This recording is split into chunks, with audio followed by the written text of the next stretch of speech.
Up, YouTube? I want to talk about dating in the autism spectrum today.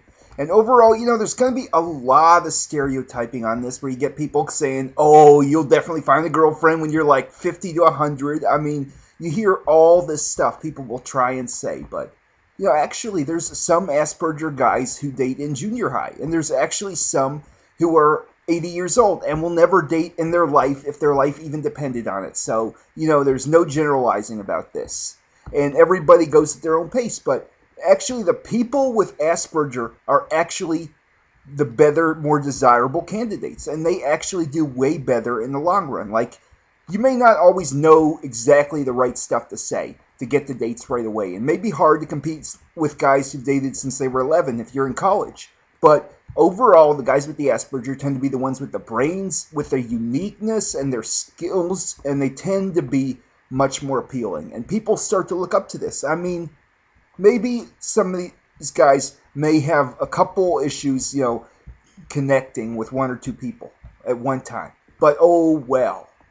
Big deal. No, it's not a big deal at all. There's plenty of times people with Asperger just are in the right place at the right time. All of a sudden, boom, one person blows it out of the water. And usually, they'll happen like maybe 20s, 30s, when you get out of college. Mainly one of the issues with Asperger and dating is, first of all, like, if you want to date, you want to make common ground with people. Like, if you have a girl in class, you could say, oh, have you even tried to do that homework yet? Or what you think of the test? Or you try and make common ground with somebody. Have something you have in common with them. When you ask somebody questions about himself, like, what you do for fun? What's your favorite color? What's your this and that? They see that as pursuing them. And they see that as kind of aggressive. Whereas if you can make somebody laugh, that's a big plus. Like, that's another part. Where, like, with autism, sometimes people think certain stuff is funny, others do not. Now, they sometimes tend to fall back on that kind of humor, and other people think it's strange or it puts people off. And those are behaviors you want to try and outgrow. Like with dating, if you have a girl that you're going out with and you think this one thing is really funny and she's starting to try and change the subject and get away from that, it just doesn't like you joking about it over and over again. You got to stop doing that. There's certain behaviors some people with autism do to get a rise out of people. It doesn't work. And it can kind of put people off. So those are the things. But, with autism, it can be hard to compete with these other guys who just go into a room, boom, they know exactly the right stuff to say, bam, they get more girls than anybody else. How the hell do they do it? Well, some of those guys come into a place, and, this is where they flirt with their body language and immediately figure out how to pick people up very easily because they know how to attract them and they know exactly approaching this. So the big thing here, you will get ahead of these guys because you want to get a lot of female friends and you want to have lots of female friends you meet people through. And one of the best things to do, you hang out with good people that bring out the best in you. You don't hang out with people that get you misinterpreted. Like if you're hanging out with a guy who talks like a player, says, oh yeah, we're going to get some, and trying to pick up women, and then you hang out with him, and then people say, oh my God, these two guys are staring at me, they're scaring me. That's probably not good. But on the other hand, if you hang out with a cool person, you meet really nice people through them, and people see a different side, that's great. And then you don't have to wait so long. It's not going to happen.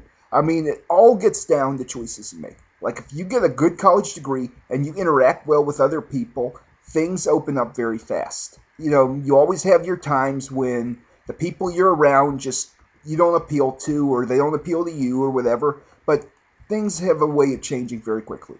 And this is where you want to get out and do stuff. And so the second part of this, you might be saying, yeah, I am doing that, but I don't get girls. Well, sometimes you haven't met the right people.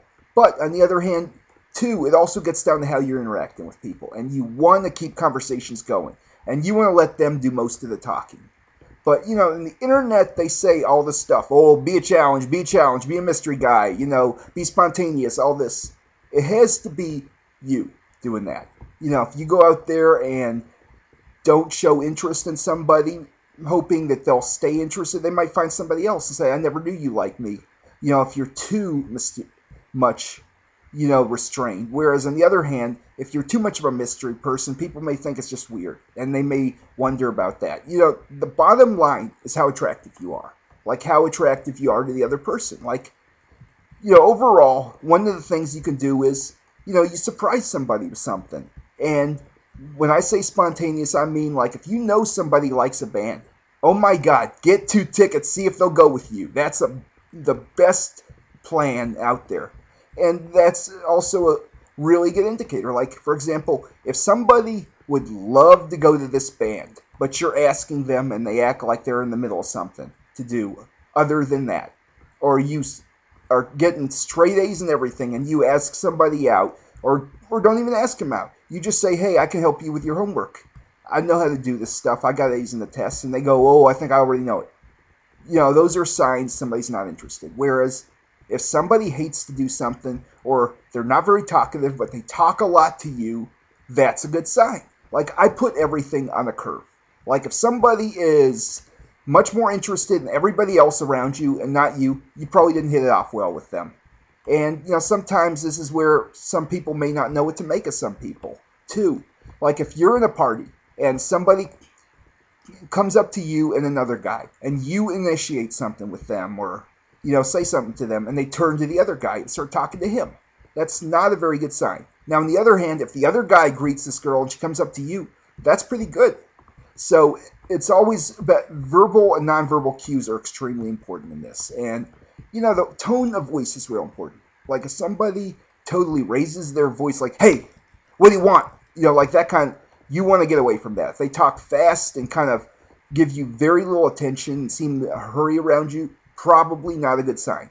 If people seem like they really don't like being around you, that's not good. But on the other hand, if somebody's real excited and they always get close to you and they want to be around you a lot, that's a really good sign. And those are people you need to ask out or see if they want to chill or something like that. Those are situations where you want to try and interact with them, but be yourself and just, talk about what's going on.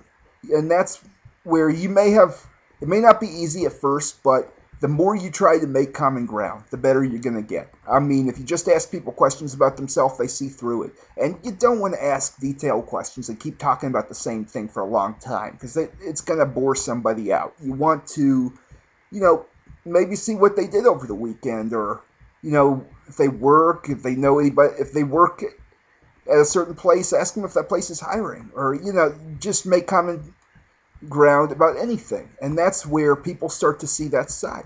Like, a lot of times people are attracted to Asperger guys, but the issue they'll often say is he didn't talk or he didn't interact much. And it's, there's certain vibes you'll get. Like, people will suggest stuff. They're not going to be in your face about it. They're going to kind of suggest things like, they may really want to hang out with you at a certain place, so they're reminding you of that or whatever.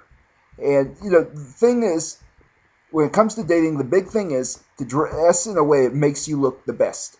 And then if somebody likes you, you let them come up to you and let them come on to you. And that's where you want to play your cards right. Like, if you run up to people and try too hard to pursue relationships, then you push people backwards. And at the same time, you want to have a lot of female friends, but I'm going to tell you another part. The friend trap is one thing you got to notice. Like, if somebody gives mixed signals, it means they like you as a friend, they don't want a relationship. Especially if they're really friendly, but you try and ask them out or, want to hang out with them one-on-one and they are kind of unsure. That's where they may not, they just don't want to go there. And at the same time, this is where you want to have the sense of humor and start watching stand-ups and learn how to make people laugh. That is one thing that will be a huge plus in the dating world. And a lot of times, the other guys, I've noticed in college, a lot of the guys that don't have Asperger, they make common ground in a drop of a hat. They just know how to flirt without even talking. And there's ways, they just pick up on these cues and they connect with somebody very quickly. And, with autism, it may take a little longer, but the Asperger people end up with the better relationships, and they end up with the better quality people, and people appreciate their smarts and all the stuff they have going for them. And they're not just some boring guy that can say what everybody wants to hear, because they end up having stuff working out much better in the long run.